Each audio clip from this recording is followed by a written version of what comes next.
안녕하세요. 임대박사 투데이입니다. 아, 이번 영상이 정식적으로 영상을 찍은 지는 세 번째인데요.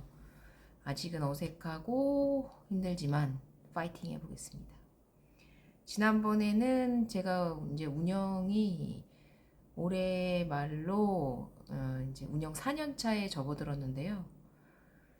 어떻게 4년간 운영을 하면서 적자를 내지 않고 계속해서 흑자를 이어갈 수 있었는지에 대한 비결을 주저리 제 부동산 경력과 연결해서 말씀을 드렸었는데요. 이번에는 거기에 이제 연결해서 부동산을 시작하면서 가장 중요한 게 부동산 입지 선정이죠. 그 입지 선정에 대한 제 의견을 한번 공유해 보고자 합니다. 지난번 영상까지는 제가 스크립트를 쓰지 않고 그냥 생각나는 대로 말씀을 드렸었는데 이번에는 스크립트를 좀 썼습니다. 제가 자꾸 아래를 쳐다보더라도 이해를 해주시기 바랍니다. 네.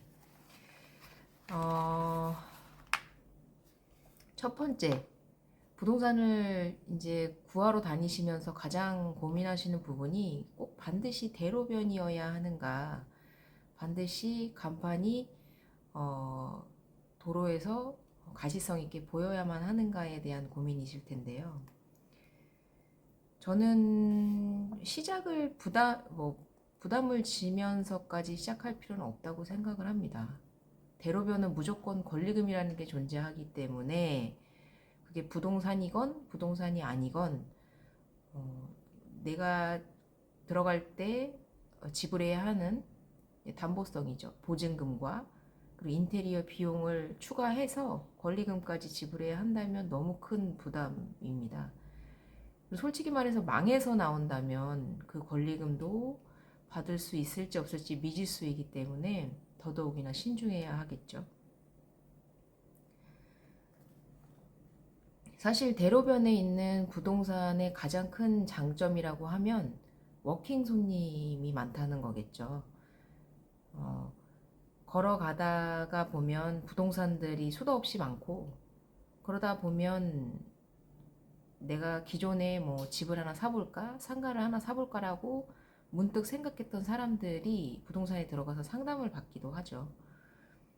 그런 면에서는 대로변 상가 부동산이 아주 장점일 수 있겠습니다.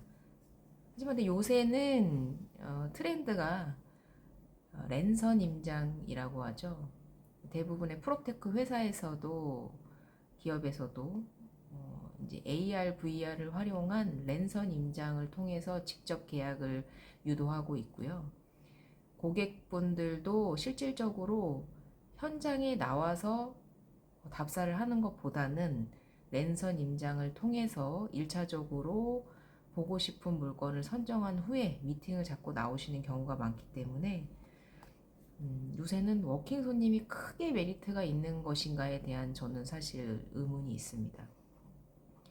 뭐 보이니까 생각나서 뭐 커피 한 잔 마시러 뭐 목적 없이 들어오는 비율이 상당히 높기 때문에 저는 사실 그런 데에 응대하는 시간에 나의 광고 그리고 나의 뭐 공부 그리고 기존에 만났던 손님들에 대한 관리를 하는 시간으로 활용하는 것이 더 좋다고 생각하기 때문에 꼭 반드시 대로변이어야 하는가 라는 질문에 대해서는 아니다 라고 답변을 드리고 싶습니다.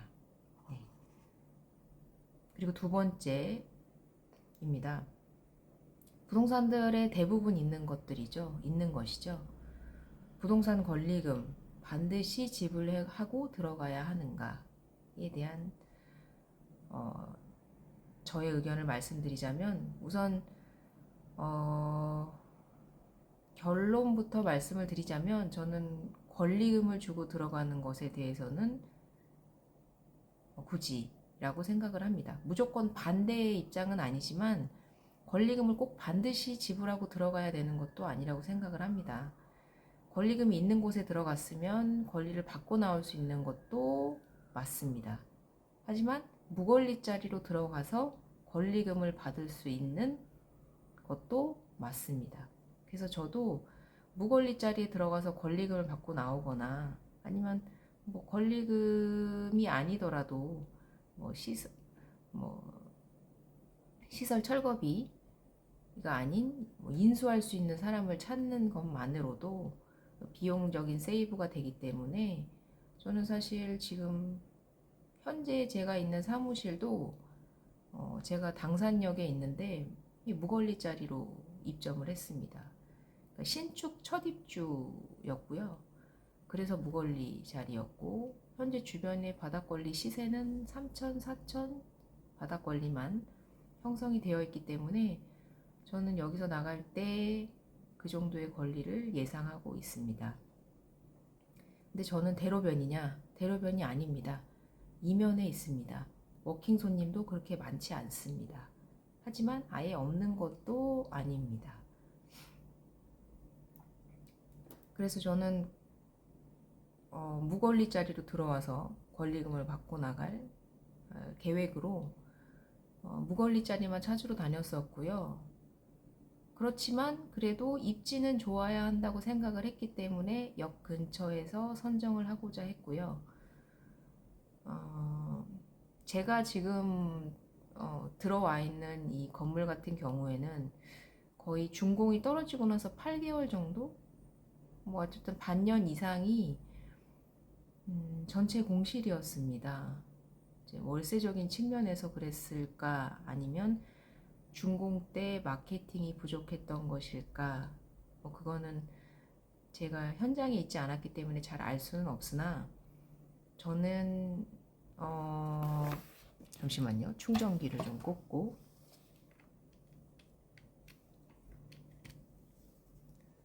저는 누가 들어와 있건 아니건 간에 상관없이 제가 생각했던 주관에 따라서 입지를 선정을 했고요. 그리고 제가 들어오고 1층이 들어오고 난 이후에 한 달 만에 전층이 만실이 되었습니다. 사람의 심리라는 게 참 신기한 것 같습니다.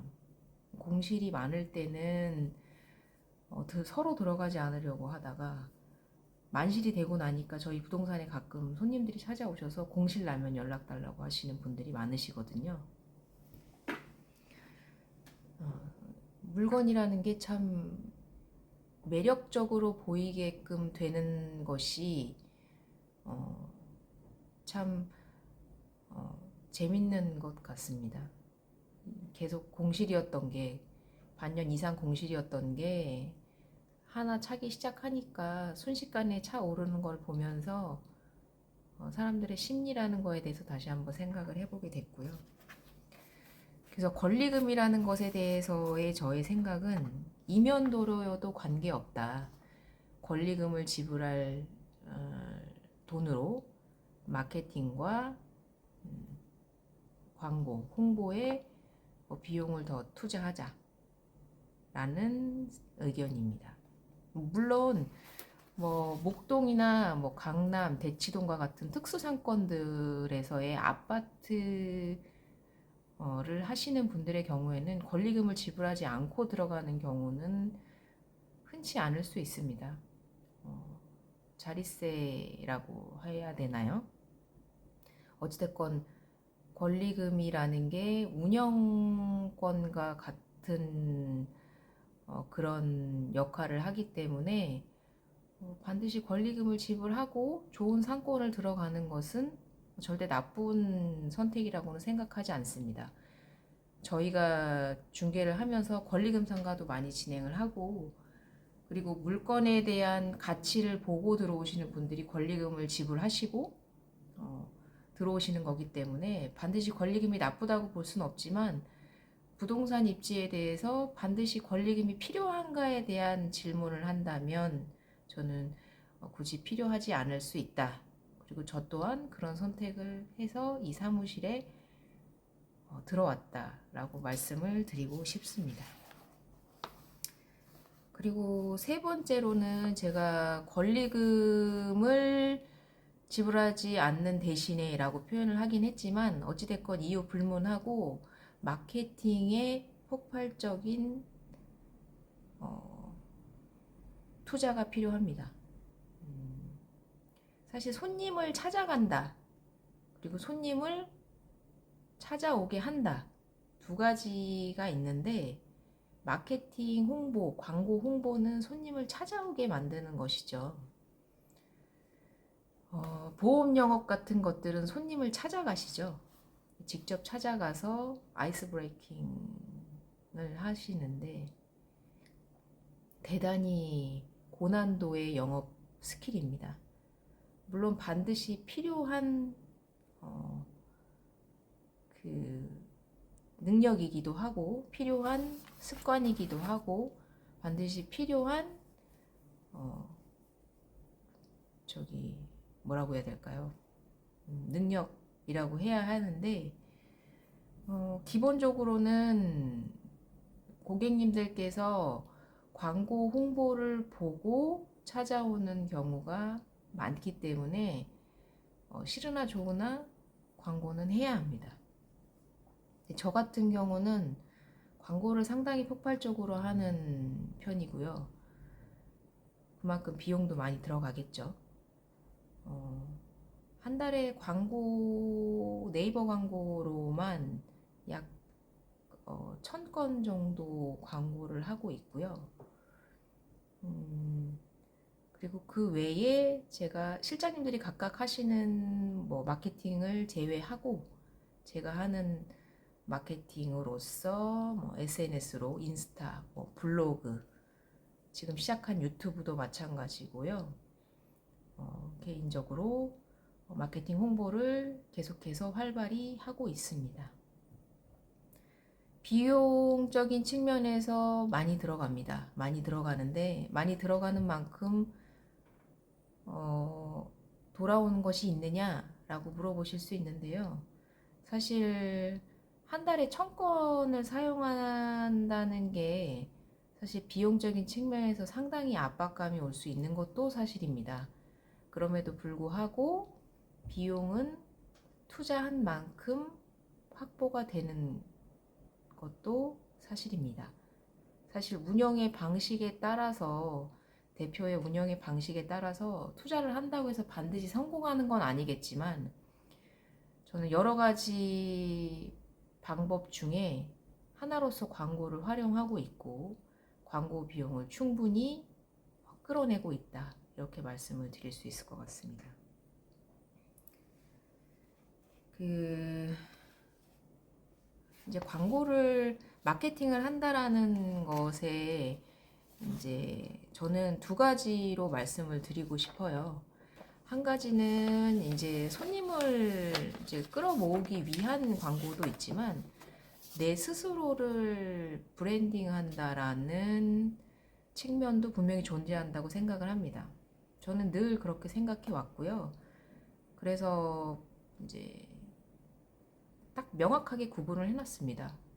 블로그는 광고, 부동산 정보, 그리고 인스타는 내 개인 브랜딩, 그리고 유튜브는 그것을 함께 접목시켜서 부동산 정보와 광고, 그리고 저의 브랜딩을 함께 해볼 생각이고요. 그래서 나를 홍보한다는 차원에서의 광고 또한 함께 병행하셔야 합니다. 근데 그것은 네이버 광고나 직방 광고, 다방 이런 것들로는 불가능하기 때문에 반드시 SNS를 활용하셔라 라고 조언을 드리고 싶고요. 제가 방금 말씀드린 1차적 홍보는 고객이 찾아올 수 있도록 하는 홍보고, 비용이 많이 들어가지만 대표의 운영적인 측면에서의 스킬도 필요하겠지만, 투자한 만큼 확보를, 회수를 하고 있느냐에 대한 질문에는 그렇다라고 대답을 하고 싶고요. 두 번째로는 제가 저에 대한 브랜딩이라고 말씀을 드렸죠. 나의 사무실과 그리고 대표인 나에 대한 신뢰감 구축이 계약 성사율을 상당히 높여줍니다. 고객님들도 인간이기 때문에 사실 스킬이 없는 초보 중개사분들이 계약이 잘 나오는 이유도 그런 거라고 생각을 하거든요. 늘 긍정적인 마인드를 가지고 그리고 고객들에게 최선을 다해서 친절하게 신뢰감 구축 형성에 많은 노력을 하기 때문에 신입 중개사분들이 초기에 계약이 잘 나옵니다. 뭐 그것도 사람마다 다르겠지만 보통 열정이 있는 분들이라고 생각했을 때 가정하에 그렇습니다. 사람의 마음을 움직이는 게 가장 중요하기 때문에 중개사님 제가 어디를 계약하더라도 중개사님과 계약을 할게요 라는 그 말을 듣는 게 가장 큰 칭찬이 아닐까라는 생각을 하고요. 그렇게 되면 신뢰감이 이미 형성되면 제가 어떤 제안을 하더라도 공감을 해주실 수 있는 고객님의 상태를 저희가 경험할 수 있기 때문에 나에 대한 브랜딩도 반드시 중요하다 그렇게 생각을 합니다. 오늘은 그 부동산 입지 선정에 관련된 내용을 말씀을 드렸는데 정리를 하자면 저는 반드시 권리금을 주고 대로변으로 들어가야 하느냐라고 얘기를 했을 때 이면이어도 상관없다. 요새는 MZ세대의 특성상 랜선 임장을 통해서 1차적으로 임장을 한 후에 약속을 명확하게 잡고 현장 투어를 하는 것을 선호하기 때문에 반드시 대로변일 필요는 없다. 그러나 입지에 따라서 대로변이어야 하거나 권리금을 지불하여야 하는 경우도 있다. 그런 경우를 제외하고 특히 제가 하고 있는 상가 사무실의 경우에는 카르텔이라고 해야 할까요? 그런 게 존재할까요? 존재하는지 잘 모르겠습니다. 저는 그런 거에 속해 있지 않기 때문에. 그러지 않음에도 불구하고 운영하는 데는 전혀 문제가 없었으나 제가 말씀드린 대로 아파트나 뭐 그런 특수상권들의 경우에는 그런 것들이 존재할 수 있기 때문에 그런 곳에 입점하고자 하시는 분들의 경우에는 고려하셔라 라고 말씀을 드리겠습니다. 그리고 두 번째로는 마케팅 비용에 투자하셔라. 권리금 같은 비용을 만약에 세이브를 하셨다면 그 비용을 마케팅에 투자하셔라 라는 말씀을 드리고 싶습니다.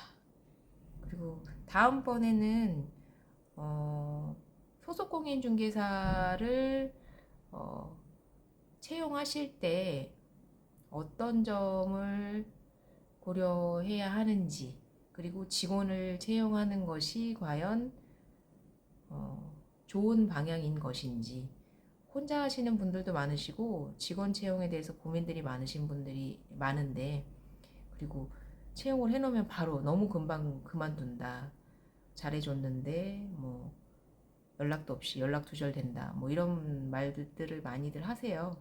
그래서 저 같은 경우에는 지금 같이 함께 일하신 지 몇 년 되신 분들도 있고요.